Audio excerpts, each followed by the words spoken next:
It's the middle of the night, the fire has burned low, and the baby will not stop crying. Not a whimper, not a fuss, a full, piercing, impossible to ignore scream that seems to cut straight through every other sound in the world. Here's my question for you before this video goes any further. What's the first thing you would do? Comment rocket if your instinct is to hold and rock the baby. Comment feed it if you'd try feeding first. I'll tell you right now, ancient humans had a very specific answer, and it wasn't random. It was survival strategy, built directly into the way they lived. And by the end of this video, you'll understand exactly why a crying baby was never just noise to your ancestors. It was one of the most urgent signals a human being could ever produce. She'd tried everything she could think of. The baby had been fed, changed, held close against her chest exactly the way she always carried him, and still, the crying continued, sharp and relentless, echoing through the camp. Around her, she could feel the reactions building. Someone stirred by the fire. A dog somewhere outside let out a low, uneasy growl. In a world without walls thick enough to block out sound, a crying baby wasn't a private problem. It was everyone's problem, whether they wanted it to be or not. She knew somewhere deep down that this sound wasn't just annoying. It felt urgent, almost impossible to ignore no matter how exhausted she was. What she didn't know, what none of them could have known, is that this feeling wasn't weakness. It wasn't just tiredness making her desperate. It was something built into her, something ancient, responding to something built into him. So what actually happens when a baby cries, and why does it feel almost physically impossible for the people around them to ignore it? And more importantly, with no pacifiers, no white noise machines, no swaddle blankets shipped from a store, what did ancient humans actually do to survive night after night of this exact moment? Try to imagine carrying that exhaustion day after day with absolutely nowhere to escape to, no separate room to retreat into, no door to close.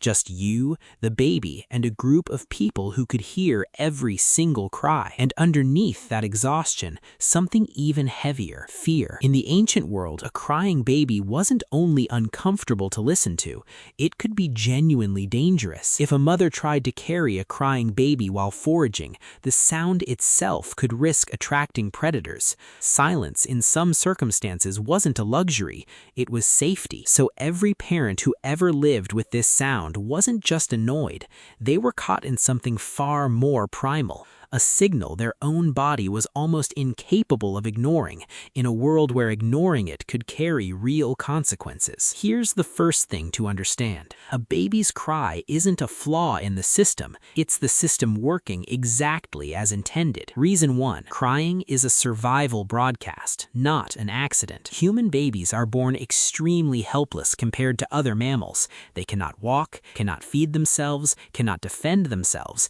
and cannot survive without constant care. For an infant with no other way to communicate, crying became a survival tool, a distress signal specifically designed to attract caregivers. The sound and sight of a crying infant activates brain regions in adults associated with empathy and urgency, which is exactly why it feels almost impossible to sit still and do nothing when a baby cries. This wasn't an accident of biology, it was the result of it. Researchers have found that adults show measurable physiological responses to a baby's cry, and even people with no experience caring for infants respond in strikingly similar patterns to experienced caregivers, meaning this reaction runs deeper than learned behavior. It's wired in. Reason 2. Separation was the original emergency. One leading evolutionary hypothesis suggests crying signals distress caused specifically by physical separation from a parent.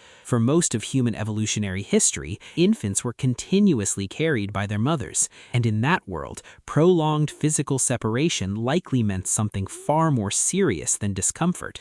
it could mean abandonment, and in a dangerous environment, abandonment could mean death. This single fact explains something almost every ancient parenting practice had in common. Reason 3. The answer was proximity, nearly constant physical contact. If crying was fundamentally a signal about distance and separation, then the most direct ancient solution was simple: don't create distance in the first place. Across nearly every hunter-gatherer society we have evidence for, infants weren't placed down in a separate space to cry it out. They were carried against the body, close to the heartbeat, moving with the rhythm of whatever task the caregiver was doing. Whether wrapped in animal hide, tied with woven fiber, or simply held in arms during work, this constant closeness meant a baby's most basic need, proximity, was almost automatically met, long before crying ever had to escalate into a full-blown alarm. This closeness wasn't just comforting. Physical proximity between a parent and infant is associated with less crying overall, and this nearness allows the caregiver to help regulate the baby's own body, temperature, heart rate, breathing, through a kind of physiological synchrony between the two. In other words, being carried didn't just soothe the baby emotionally, it helped regulate their body on a level neither of them consciously understood, but both of them depended on. Reason 4. The cry itself was built to be irresistible, and this served the baby's survival, not the parent's convenience. Infant cries function largely as adaptations designed to maintain proximity to caregivers and to actively elicit care. During moments of real distress, physical changes in the infant's body increase the pitch of the cry itself, and caregivers instinctively use this acoustic information, along with other cues, to judge how urgently to respond. This means ancient caregivers weren't simply guessing. Whether they understood it consciously or not, they were reading real information encoded directly into the sound, pitch, intensity, rhythm, and adjusting their response accordingly, exactly the way parents still instinctively do today. Reason 5. This wasn't only the mother's burden to carry. In small, closely bonded groups, a crying baby rarely stayed only one person's problem for long. A tightly bonded group shares resources, protects the vulnerable, and raises children more effectively. And this cooperative structure meant that when one caregiver reached exhaustion, someone else in the group was often close enough and invested enough to step in. This is where the idea of shared caregiving,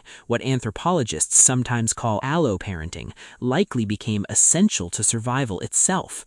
A crying infant at 2 a.m. wasn't only the mother's alarm, it was the whole group's alarm, precisely because everyone's rest, safety, and cooperation depended on that baby being calmed quickly, one way or another. Reason 6. Sometimes none of it worked, and ancient humans had to live with that too. Not every cry had a clean, immediate solution, and ancient caregivers knew this as well as any parent today. Crying tends to peak sharply around a baby's first few months of life, then changes as the infant develops more complex ways of communicating and interacting with the world around them. This means for a difficult stretch of early infancy, no ancient technique, not carrying, not feeding, not constant closeness, could fully eliminate crying. Some of it was simply the sound of a nervous system that hadn't finished developing yet, doing exactly what it was built to do, whether anyone around it had slept that week or not. And here's the part that might genuinely surprise you. The relentless, sometimes irrational feeling urge you or anyone else feels to make a crying baby stop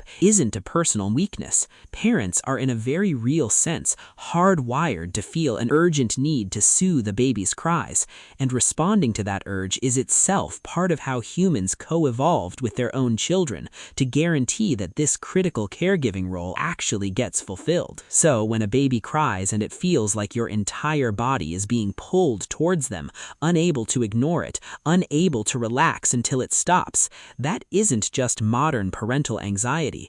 That is one of the oldest, most deeply embedded survival mechanisms our species has ever carried forward, running exactly the way it was built to run, in a body separated from its ancient environment by thousands of years, but not by evolution. Eventually, the crying slowed, then stopped completely. the baby's small body finally settling against her chest, worn out, safe, close. She hadn't done anything complicated, no trick, no secret technique passed down in words, just closeness, patience, and a body that instinctively knew what his needed. It was, in its own way, one of the oldest conversations our species has ever had, never needing language at all. So, comment rocket if that's what your gut told you to do at the start of this video. Comment feed it if that was your first instinct instead. And if this video changed how you'd respond, comment that too.